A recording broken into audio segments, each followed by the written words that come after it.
That's a lot of Endermans. Anyways, hey everybody, Max Pilot here. You may notice something odd, other than of course this setup here, in that we're in creative mode. What happened was we had actually filmed about 2 hours worth of Minecraft, both doing the second part of our Tinker's Construct tutorial, and then a first and second part of Mistcraft, only to review the film and have absolutely no audio. So we're gonna have to go ahead and redo that, and in order to do that, in order to redo those tutorials, I decided to go ahead and set these up, just to sort of burn through everything before we can go ahead and move on. Now, in order to work with metals in Tinker's Construct, you're going to have to build a smeltery. And the smeltery is going to require all of these blocks right here. This is a smeltery controller, which is, the name says, is what is going to help control your smeltery. It's going to be seared bricks, all in a seared bricks in a you're basically building a furnace out of seared bricks, and you make seared bricks by essentially taking grout and burning that, cooking that in a furnace, and then grout is essentially just sand plus clay plus gravel. I think there's also a way to do it using the smeltery, making more seared bricks once you get some, but I'm not quite sure what that is. Maybe just melting cobblestone, I think. Now you're going to need a seared tank. Seared tank is what's going to hold your fuel. It's going to be glass surrounded by seared bricks. Ta-da! Seared tanks. You can even pick that up. It'll still keep all the shit that's in it. And you don't have to do just brain. You don't have to do just lava in this. If you make a bunch of stuff, you can make seared tanks that like you can make smelteries that pour shit into seared tanks. It's special. Seared brick is gonna make the body of your smeltery, which we're gonna show you all that in a second. And that's 4 seared bricks, like so. The smeltery drain, which in the item frame, some of these things look weird. The smeltery drain is what you're gonna be able to. It's what you're going to use, one of the blocks you're going to use to pull metal or liquid out of your smeltery, and it's like so. Seared bricks, 3 on each side. The faucet is the second part of the seared smeltery, or the smeltery drain, where you can actually use it to move the liquids out. You put it on the drain, you'll be able to move the liquids. The casting basin is what you're going to use to make your different tool parts. You use that to cast molds, and then you put the molds back in it to cast the different pieces that you're going to use. And that's basically building like a pair of pants, only out of seared bricks. The casting basin lets you take all of your molten stuff and make blocks out of it. And that is going to be basically like making a cauldron, only with seared bricks instead of iron. And then finally, your tool forge is what you're going to use to put all this stuff together. You're going to need a tool station, 4 iron blocks, so a lot of iron. You can also make this out of gold, and then 3 seared bricks, and that makes you your tool forge. And that was just a quick rundown of the blocks you're going to need. Now, we already have all of that stuff constructed. We have our tool forge in here, and this actually allows you, I don't know if you remember the tool station from the first episode, but this actually allows you to take and make more advanced weapons. So instead of just making your sword, your axe, your bow, your things, you can make the better weapons. So like the hammer is really nice, 3x3 mining, excavator, 3x3 digging, lumber lets you cut down a whole tree as if you had tree capitator. Alrighty, I'm gonna come over here, and this is the smeltery that we've put together. What we did is there's stuff in it, so I can't really do too much right now. How much do I have in here? 2 egg melon. 1 second. Let's get this out of here. I'll show you how to make these casts here in a minute. Egg melon is an alloy. Sorry. From metallurgy, which is... brain's not working. Which is gold and iron. So what we did is this is our smeltery. You have your smeltery controller and your seared tank. Right now there's nothing in the smeltery controller, but this is where you're going to put ores to melt them down. This is where you're going to put your lava that is going to power your smeltery.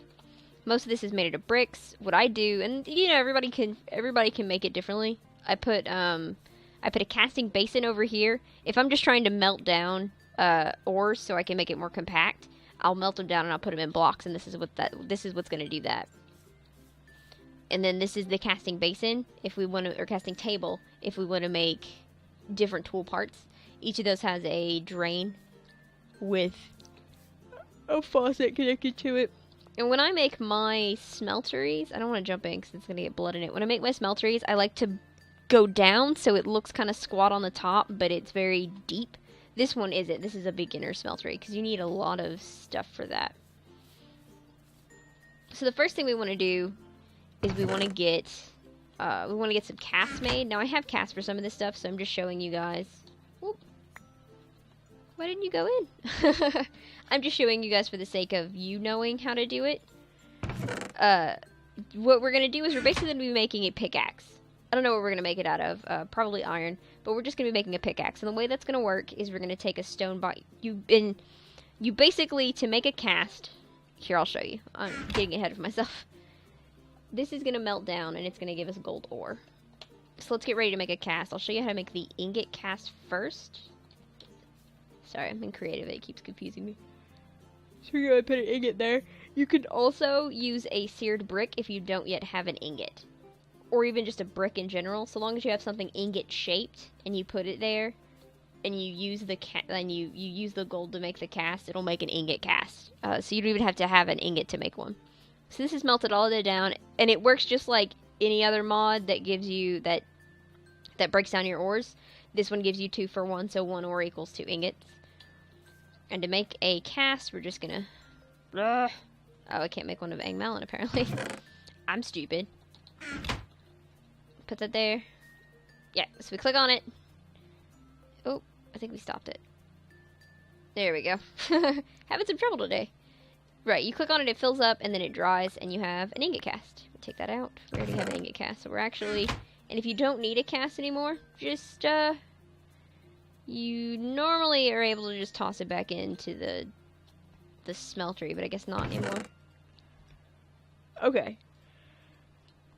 So we're gonna make enough for a pickaxe. Now, you can mix and match the materials you make it out of to change the varying, like, attributes. This one we're gonna make out of stone and iron. So we made our pickaxe out of... we've made our pickaxe cast, the head cast, and then we're gonna make a binding. Alrighty, and we're not gonna make a stone tool rod binding. I think we both already have one, and 2, we're just gonna use the...